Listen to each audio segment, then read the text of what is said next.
গতকাল ছিল জামাই ষষ্ঠী।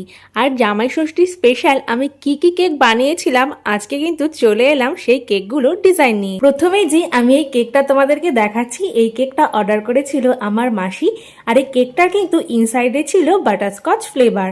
আর মাসি কিন্তু কেক নিলে বাটারস্কচ ফ্লেভারের কেকটাই নিয়ে থাকে। এটা যেহেতু জামাই ষষ্ঠী স্পেশাল থিম কেক ছিল, তাই আমি কিন্তু এখানে একজন জামাই আর শাশুড়ির কিন্তু স্টিকার অ্যাড করে দিয়েছিলাম। তার সাথে কিন্তু ছিল বাঙালি থালিও। আর এখানে দেখো আমি জামাই ষষ্ঠী লেখা একটা স্টিকার দিয়ে দিয়েছিলাম। আর তারপর কিন্তু আমি স্টিকারের সাইডে স্টার নজেল দিয়ে একটু বর্ডারও বানিয়ে দিচ্ছিলাম, না হলে একদম ফাঁকা ফাঁকা লাগছিল দেখতে। প্রথম কেকটা কিন্তু একদম আমার রেডি হয়ে গেছে। এবার চলে আসি সেকেন্ড কেকের ডিজাইনে।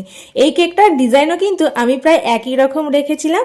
যেহেতু জামাই ষষ্ঠী স্পেশাল কেক কি ডিজাইন করব ভেবেই পাচ্ছিলাম না, তাই আমি কিন্তু প্রত্যেকটা কেকের ডিজাইন প্রায় এক ধরনেরই রেখেছিলাম। কথায় আছে না, মাছে ভাতে বাঙালি। আর মাছ কিন্তু খেতে বাঙালিরা খুবই ভালোবাসে, তাও যদি সেটা হয় আবার ইলিশ মাছ। এই জন্য কিন্তু আমি এখানে ইলিশ মাছ স্পেশাল একটা থালি রেখেছিলাম। আর তার সাথে কিন্তু আমি ওই যে জামাই ষষ্ঠী স্পেশাল দুটো স্টিকার লাগিয়ে দিয়েছিলাম। আর কিন্তু এখানে একটা মিষ্টির হাড়িও আমি দিয়েছিলাম। সেকেন্ড আর থার্ড কেকটার কিন্তু ইনসাইডে কিন্তু ছিল পাইনাপেল ফ্লেভার। আর এই কেকের দেখো স্টিকারটা আমি একটু অন্যরকমই দিয়েছিলাম। হ্যাঁ, সেটা কিন্তু জামাই ষষ্ঠী স্পেশাল থিমের মধ্যেই ছিল। আর সাইডে যে আমি স্টার নজল দিয়ে ডিজাইনগুলো করেছি প্রত্যেকটা কিন্তু আমি একই রকম করেছিলাম।